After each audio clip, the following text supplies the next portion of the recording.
Olá, amigos que nos acompanham pela TV Justiça. Eu sou Rafael Arnaud, professor de Direito Civil, Direito das Famílias e das Sucessões, e durante essa semana tivemos 5 encontros com o tema das famílias de fato.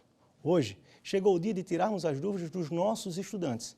Recebemos na bancada o Sebastião Lafetá, aluno de Direito, e a Natália Fechini, aluna de Jornalismo. É bem verdade, Natália, que o nosso tema tem sido muito repercutido pela mídia. Sem mais demora, passemos as dúvidas aos nossos estudantes para que possamos, em tempo hábil, elucidá-las. Por favor. Professor, o término do noivado gera direito a alimentos?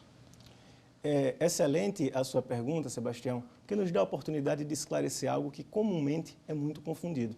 Afinal, ao estudarmos o artigo 1723 do nosso Código Civil, lá está posto que união estável precede aos requisitos da união pública, contínua, duradoura, com a intenção de constituir família. Será que num noivado essa intenção não está posta? Assim sendo, o noivado seria, de fato, um vínculo familiar, uma entidade familiar? A resposta, Sebastião, é não. Embora se veja nos noivados, sobretudo de hoje em dia, todos esses requisitos, as pessoas são conhecidas na sua comunidade e há, de fato, uma intenção futura de constituição familiar, o noivado não gera qualquer vínculo familiar, pelo que dele não derivam os preceitos e proteções derivados da família. Assim, não é possível que do término de um noivado seja requisitado o direito a alimentos. Algo que é muito noticiado e que certamente alguém já viu, qualquer discussão parecida, é a possibilidade de o término do noivado gerar indenização. Mas essa indenização, ela só se dará se houver algum custo ordinário com essa festa, por assim dizer. Não simplesmente pelo término do noivado. Afinal de contas, ninguém é obrigado a conviver com outra pessoa e isso não geraria ato ilícito. Agora, nós chamaremos uma pergunta que nos foi enviada pelo WhatsApp. Meu nome é Maria Letícia, eu estou no 2º semestre de Direito na Faculdade Facimp Wyden, em Imperatriz do Maranhão, e eu gostaria de fazer uma pergunta. Professor, tios e sobrinhos podem casar? Maria Letícia, a sua pergunta é comumente feita nos cursos de Direito. O casamento entre tios e sobrinhos tem até nome, chama-se casamento avuncular. Mas, atenção! Se nós lermos o artigo 1521, inciso 4 do Código Civil, estará posto que não podem casar, inclusive os colaterais ou os parentes de terceiro grau. E, inclusive de terceiro grau, abarcaria tios e sobrinhos. Ocorre, no entanto, que essa disposição é mera repetição do Código Civil de 1916. E no ano de 1941, houve um decreto-lei, o Decreto-Lei 3.200, que possibilitou o casamento entre tios e sobrinhos. Desde que, repito, fosse feito um exame para garantir que não havia qualquer perigo à prole eventual. Em verdade, há uma outra curiosidade aqui. Devia ser feito também um exame para saber se a pessoa estava sã. Veja você, se quiser casar com um tio, é preciso comprovar que você tem plena sanidade. Vamos à próxima pergunta? Professor, em caso de falecimento de quem vive em união estável, o companheiro sobrevivente tem o direito de permanecer na casa em que viviam, mesmo que haja filhos de outra relação? Natália, a tua pergunta também é muito pertinente. Quando nós falamos do falecimento de um companheiro, nós temos aqui alguns institutos em ordem. Um deles, ao qual você faz menção, é a chamada proteção à casa de morada de família, como o Código de Portugal fala, ou, como nós falamos, o direito real de habitação. Perceba que esse direito real de habitação, ele não se confunde nem com o usufruto, nem com a propriedade. De forma direta, eu posso dizer que o companheiro que vivia naquela casa, que vivia naquele ambiente, poderá e deverá ter o direito de permanecer nela. Não terá, entretanto, o direito de alienar esse imóvel ou receber frutos por aluguel, por exemplo. Mas o direito constituído de permanecer no lar conjugal, nesse caso da união estável, no lar que serviu de convivência para eles, esse está plenamente preservado e sedimentado no nosso Superior Tribunal de Justiça. Dito isso, é momento de nós chamarmos a nossa próxima pergunta enviada pelo WhatsApp. Eu me chamo Darlan Douglas Santos Rios, de Imperatriz Maranhão. Estou cursando o 4º semestre de Direito na Facimp Widen. Professor, o que é pátrio poder? Darlan, na nossa primeira aula, nós falamos que o Código Civil de 16 foi requisitado ao Clovis Bevilacqua em 1899. E, portanto, era natural que esse código retratasse uma família de um outro tempo. Termos como pátrio poder faziam sentido àquela época. Afinal de contas, a família era formada em torno do pater. Era apenas o homem que tinha essa responsabilidade ou essa força maior dentro da família. Hoje em dia, nós alteramos essa mesma disposição e falamos em poder familiar, demonstrando um maior pluralismo.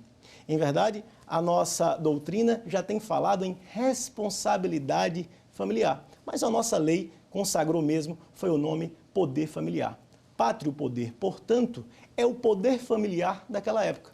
Ou seja, aquele conjunto de direitos e deveres que os pais têm em relação aos filhos. O dever de criar, de sustentar, o dever de educar. A isso nós damos o nome de poder familiar hoje. Em outro momento foi chamado pátrio poder.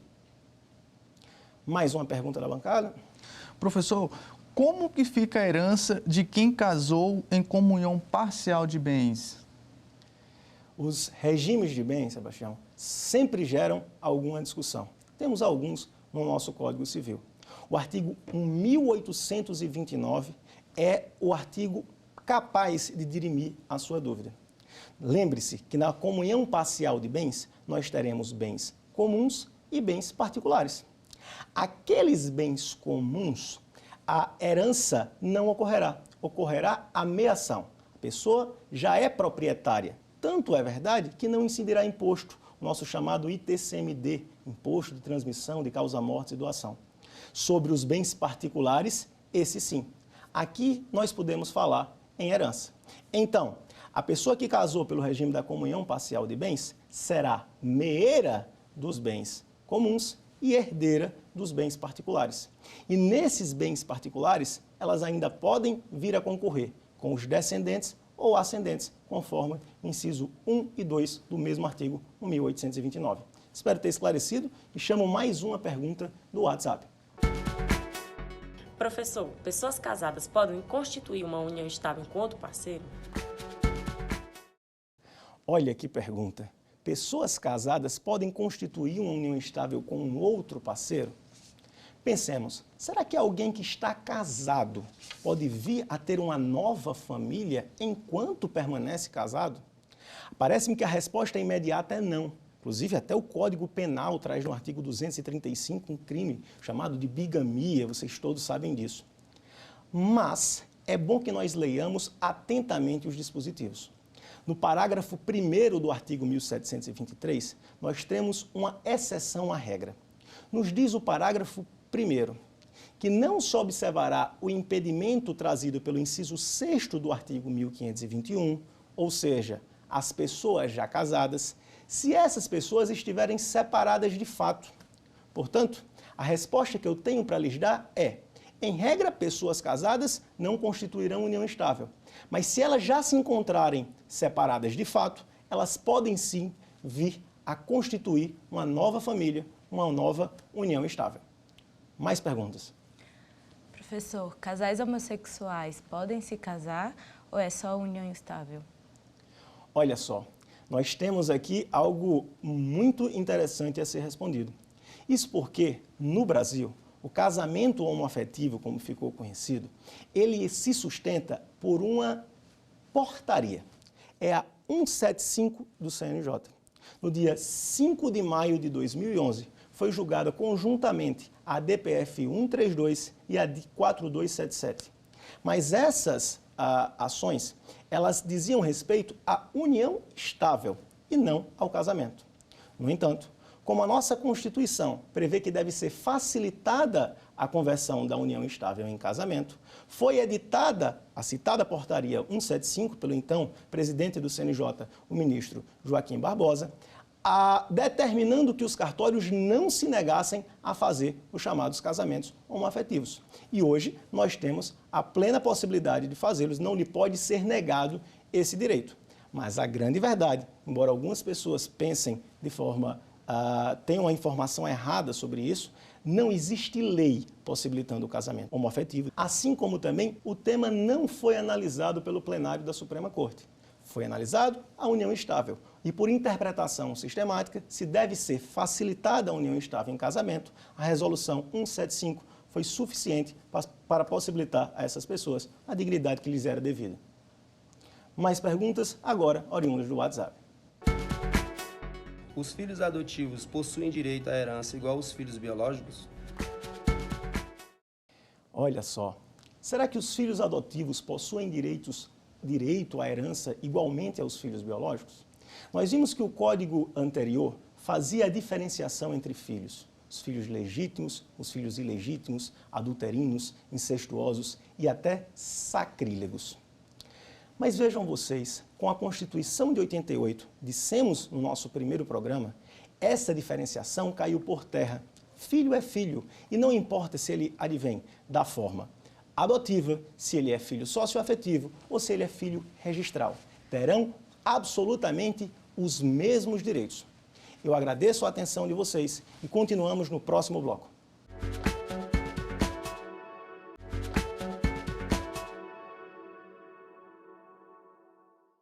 Voltamos então com mais questões sobre o tema das nossas aulas durante essa semana. Agora, a bancada para as novas perguntas. Professor, o companheiro tem direito à herança? O companheiro possui direito à herança? Me pergunta o Sebastião.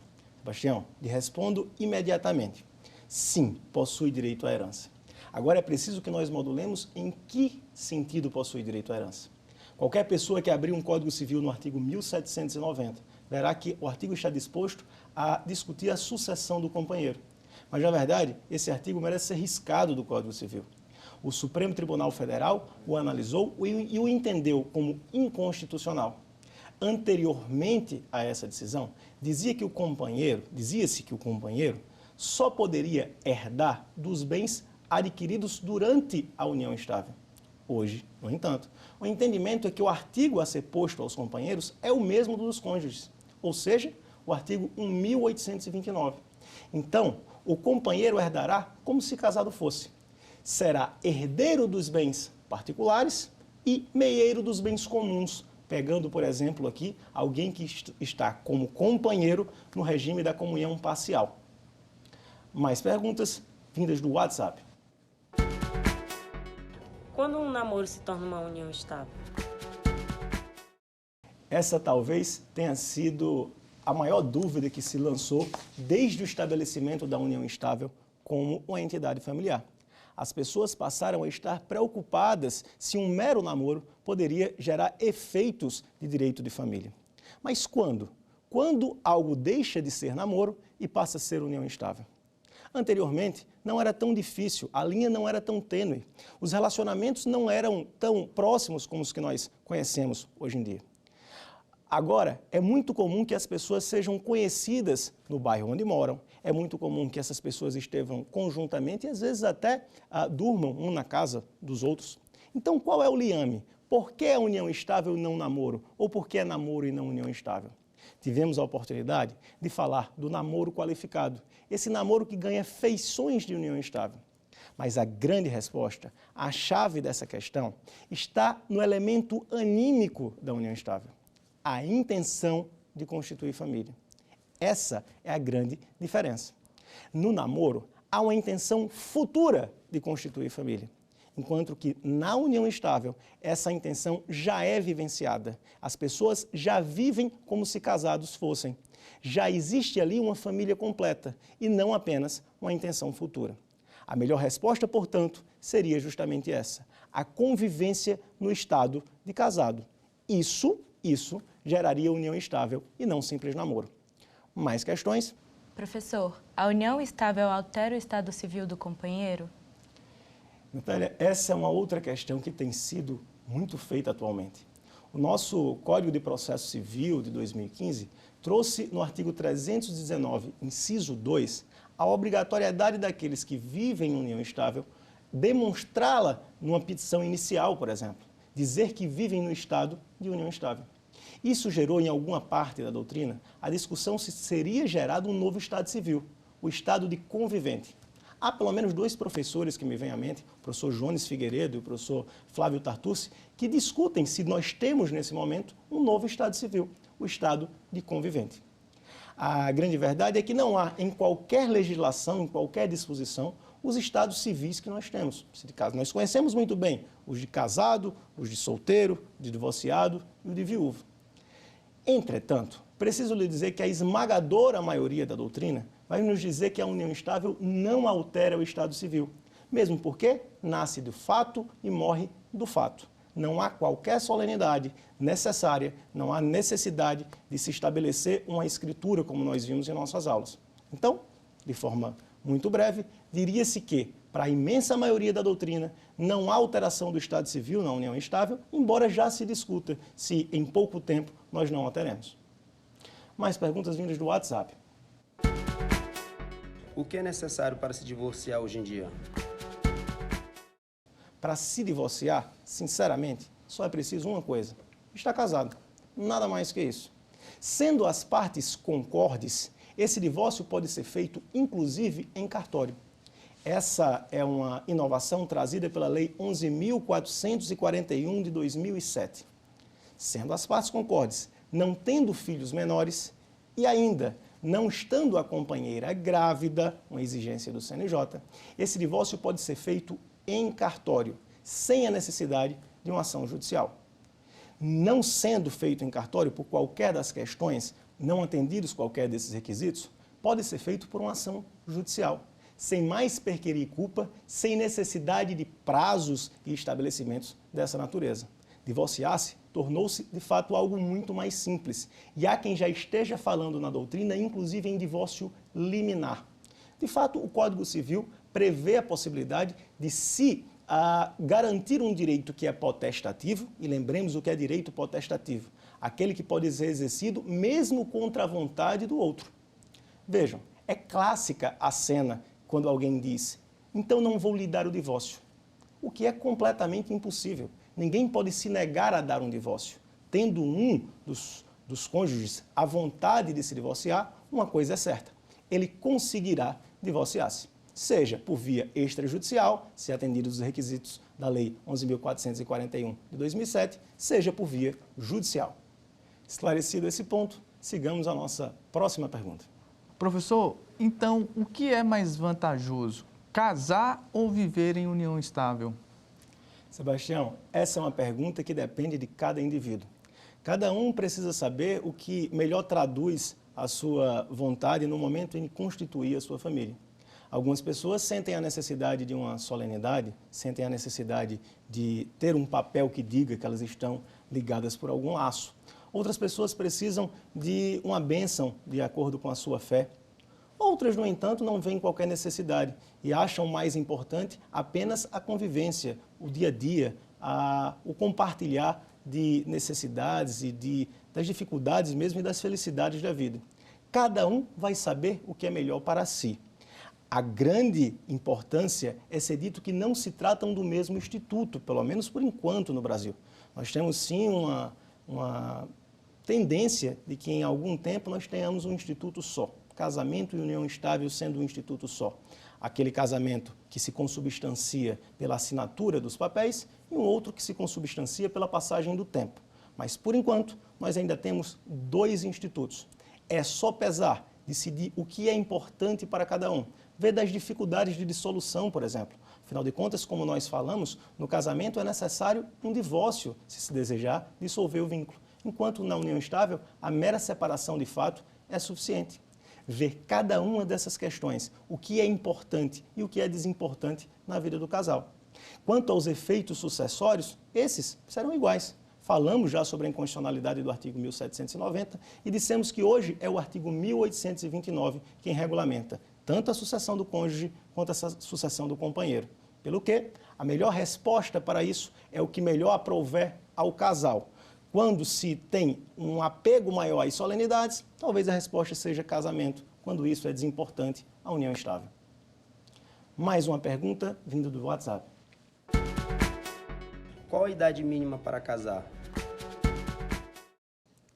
Darlan, muita atenção a essa pergunta.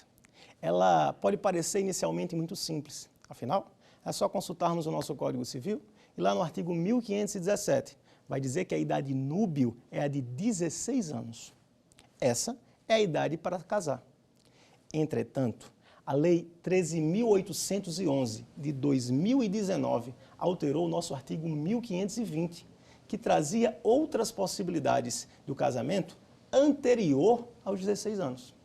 Em verdade, só subsistia no artigo 1520 a possibilidade daquelas mulheres que estavam grávidas casarem antes dos 16 anos.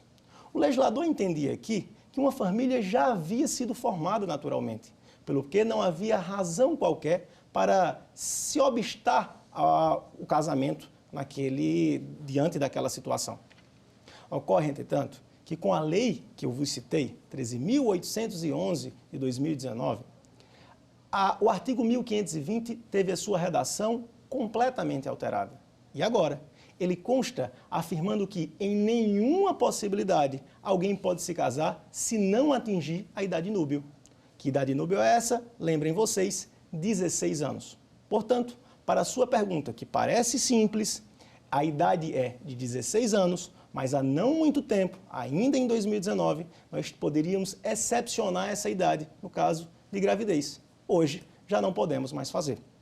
Tendo respondido a pergunta, deixo a oportunidade para uma próxima.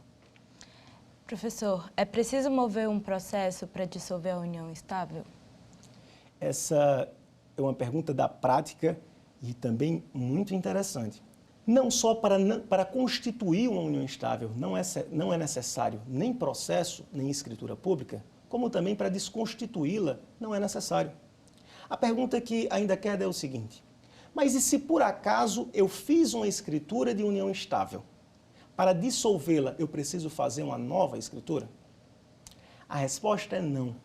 Isso porque a união estável é um ato-fato jurídico. E sendo um ato-fato jurídico, a escritura que foi feita não foi constitutiva de direito, mas meramente declaratória. Assim, a união estável não se estabeleceu em razão da escritura. Ela apenas declarou um direito que já existia.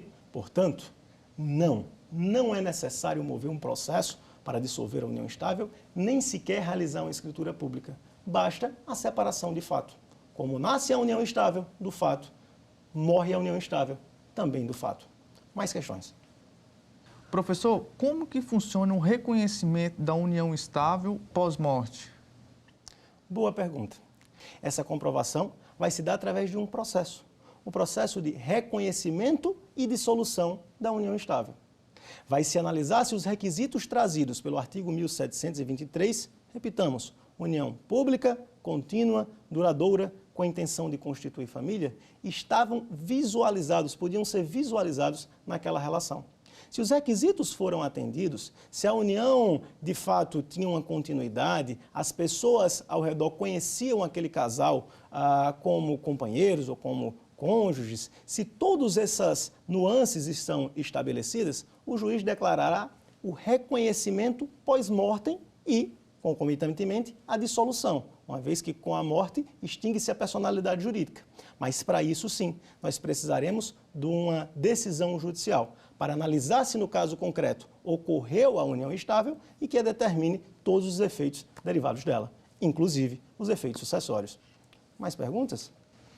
Professor, com a recente decisão do Supremo Tribunal Federal, que declarou o artigo 1790 do Código Civil inconstitucional, o companheiro passa a ser herdeiro necessário? Maravilhosa questão que muito tem sido discutida na doutrina. O artigo que fala e nos traz o rol dos herdeiros necessários é o artigo 1845. E ao lermos os artigos, nós não visualizamos o companheiro como um dos herdeiros necessários, apenas o cônjuge. Mas, quando nós olhamos para a decisão que declarou o artigo 1790 inconstitucional, somos levados a ter a informação de que já não existe diferença entre união estável e casamento. É preciso cuidado. Essas diferenças foram dirimidas para fins sucessórios, mas não necessariamente podem ser aproveitadas a todos os artigos. Doutrinariamente, entretanto, a imensa maioria da doutrina entende que, com a decisão do STF, tornaram-se os companheiros herdeiros necessários, devendo o rol do 1845 ser alargado. Faço aqui um registro do professor Mário Luiz Delgado, que tem posição contrária à daquela encontrada majoritariamente na doutrina, por entender que não. Os herdeiros necessários não incluem os companheiros, posto que nada disso foi feito, nada disso foi dito de forma direta pelo Supremo Tribunal Federal.